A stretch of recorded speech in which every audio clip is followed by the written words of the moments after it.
Hello and welcome. This is Michelle with PaperStampInk. Thanks for stopping by today. Today I'm going to share with you a split panel front card using the Special Someone stamp set. And all of these little critters are adorable, but I especially love this raccoon. So that's the one we're going to use today. Now, if you are new to my channel, I want to invite you to subscribe and hit that bell notification so you don't miss out on future videos, especially as I'm doing a 30-day challenge this month. So this is card number 6 of my 30-day challenge, and this has been a lot of fun for me. I have challenged myself in June to produce a new video tutorial every day of the month for you guys. I hope that you're enjoying it, and if you've missed out on any, I'll put the link to that playlist down below so you can catch yourself up. I'm also having a lot of fun over on my Facebook group, Paper Stamp Inkers. I'll put a link for that down below as well. And every day I'm posting the project over there and inviting people to share how they were inspired by the project to create their own item. And when you post a picture of that on the post in the comments, then you get entered into a drawing. So I have 30 prizes to give away, one for every day of the month. And we're going to have a lot of fun over there. So I'd like to invite you to be part of my crafting community on that platform as well. So let's go ahead and get started with our card. I've got a lot of my pieces pre-cut for us just to save some time, but I did not pre-cut the panel because I wanted to be able to show you guys how this goes together. So I have my basic card base here. So it's your standard 4 1/4 by 11 fold, or sorry, this one is 8 1/2 by 5 1/2, scored at 4 1/4. So it's a top folding card, and we're going to bring in our trimmer, and we're just going to trim up this front panel. So the first thing I'm going to do is I am going to get that strip of extra paper out of there. That's probably the good first thing to do. So I'm going to cut 1.5 inches, actually 1.5 inches from the top here. So I'm going to line up with that 1.5 inch mark, and I find it easier actually to do this down here rather than going all the way up. So I've got my fold. I hope you can see that lined up with the 1.5 inch mark. Okay, so we're going to leave 1.5 inches of this card at the top. Let's make sure that's nice and straight, and get my scoring blade out of the way.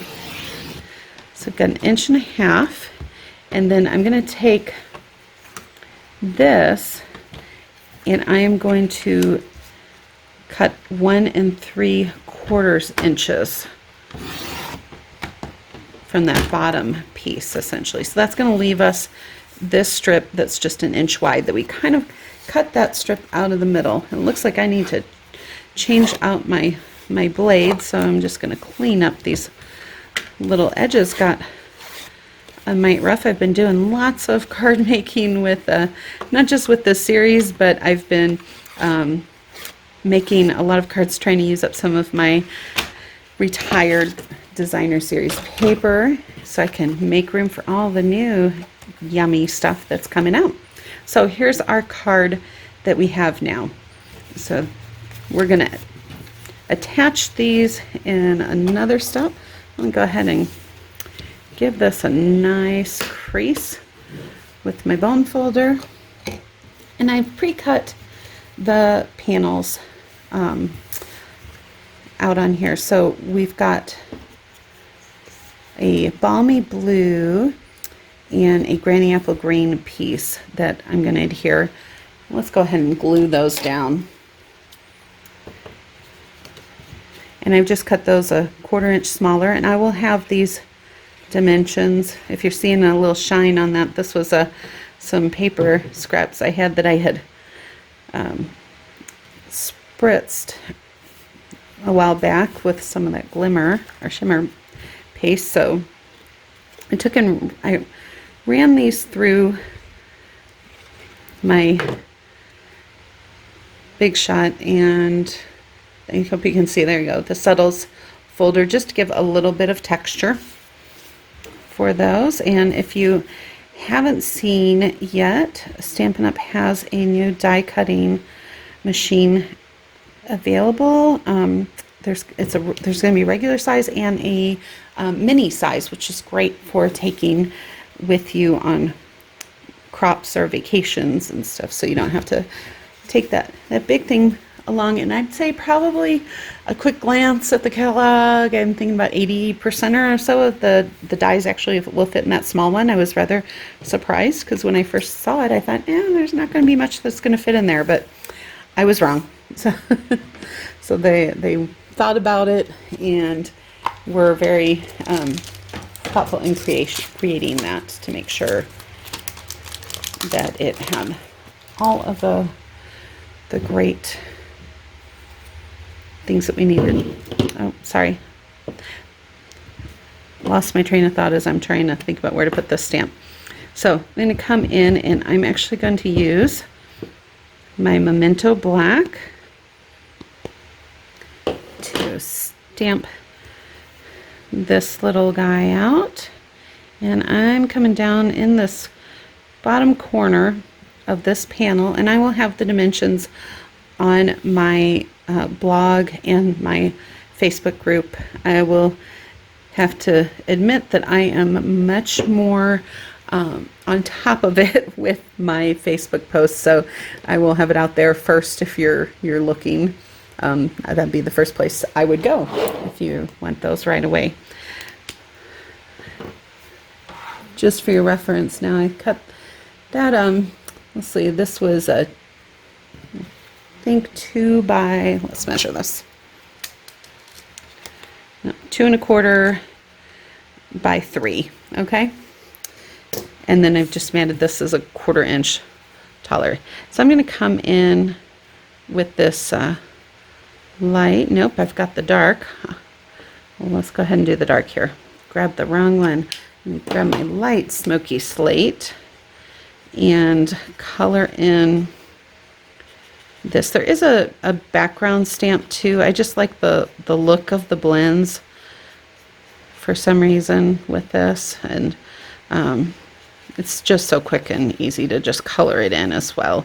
But I love all the definition that is on this stamp for the fur.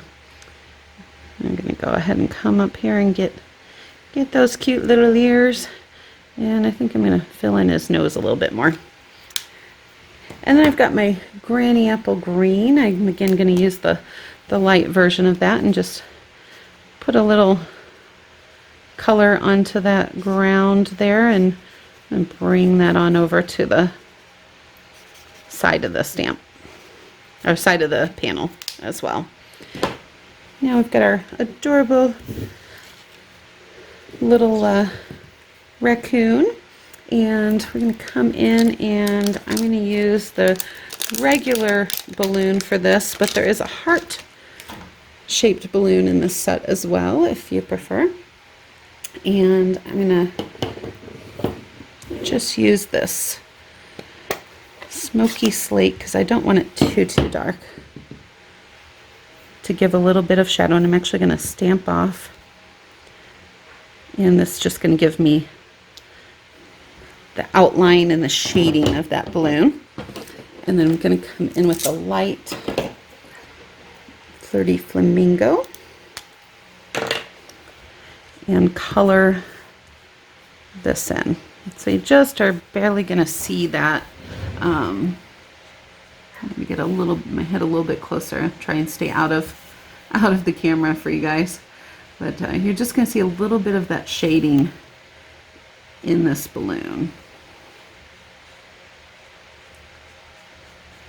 If you want it darker, you can always come back and add another layer over that. I'm thinking I probably shouldn't have actually stamped off when I did that. It's coming out a little light for my taste. So let's try coming in here and going back over the top. That's the great thing with the photopolymer. Oh yeah, like that, much better. The great thing with photopolymer is you have that ability to just come back in and line things up a lot easier. So let's see how my bow tying skills are today. And You know, let's do this first. I am going to just tie a little knot on here because, as you know, my bow tying skills are not so good to make a pun of that, right? So we'll just end up doing a little knot. If you are more dexterous than I am and have those nimble fingers, then a little bow tied up there could be really cute at the base of the balloon. But we're just gonna go with tying knots at both ends of this for now. And just trying to line that up, and still got this a little bit longer than I want it to be. And that's okay. We'll come in and shore this up. So give me a thumbs up if you've been following along with my 30-day challenge and are enjoying the series. And hey, drop me a comment if there is a style or a project that you'd like me to take on during this time. I do have some thoughts and plans for some projects. I don't have them quite fleshed out yet, but I at least have the ideas formed of some of the things I'd like to do. But this is not about me. This is about you guys and what you're interested in. So please let me know if there's something that you want to see. We'll be doing some 3D projects as part of this, as well as cards and some gift items. So trying to get a lot of variety in there. And I'm going to put a little glue dot to hold that down there, and I'm rolling my glue dot so that it is more compact under this tiny bit of string. And what I'm using here, I forgot to tell you guys, is the linen thread. So, and I'm going to hide that under that knot and let this kind of float there. In fact, let's pull this a little bit tighter. There we go. And let's go ahead and mount this on the smoky slate panel.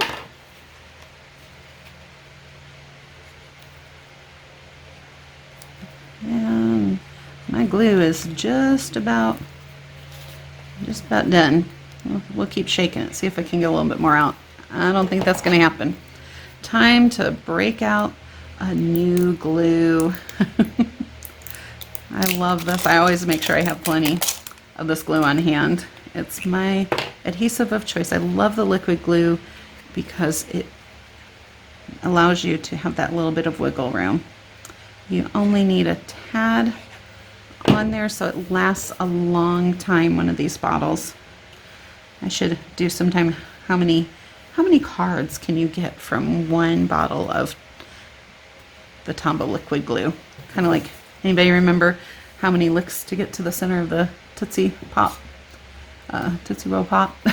Those old commercials. How many cards can you get from a thing of liquid glue? All right, let's come in here and get our sentiment.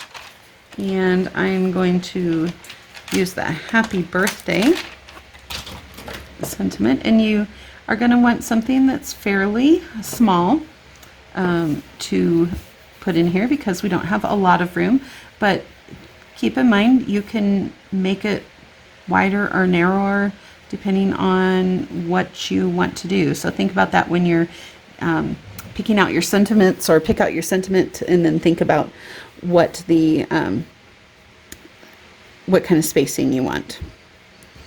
And I'm going to use our smoky slate since I have that handy, and I'm just going to kind of line up. Let's get this on the bottom too, so I kind of center that and see if I can do this without sticking my head in the camera and get it straight.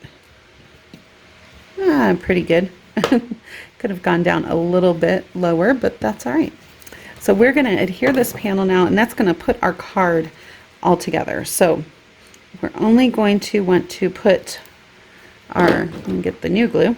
We're only going to want to put our adhesive on the top and bottom, because if you put it in the middle, your card's not going to open, and that kind of defeats the purpose.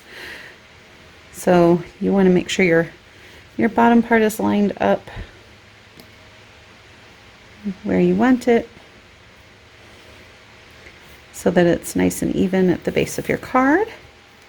And there we have our fun little happy birthday guy. Isn't he adorable? I'm going to come in and let's add a little bit of bling just to jazz this up in that top area. Bring some of that green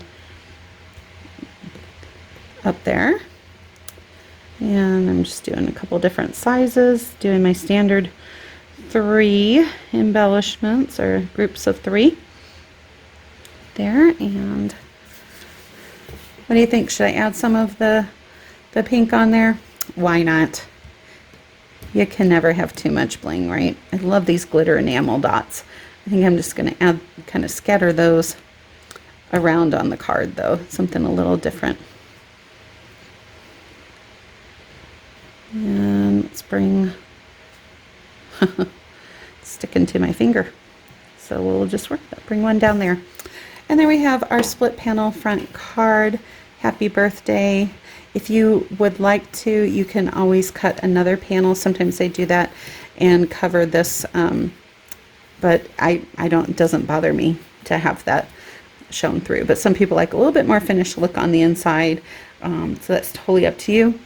I hope that you enjoyed this card, and I hope that you'll come over and visit with me on my Facebook group and show me what you have been creating.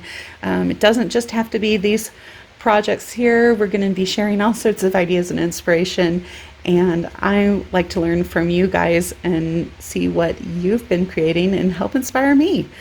You have a great day, and until we meet again, grab your paper, stamp, and ink and do something creative.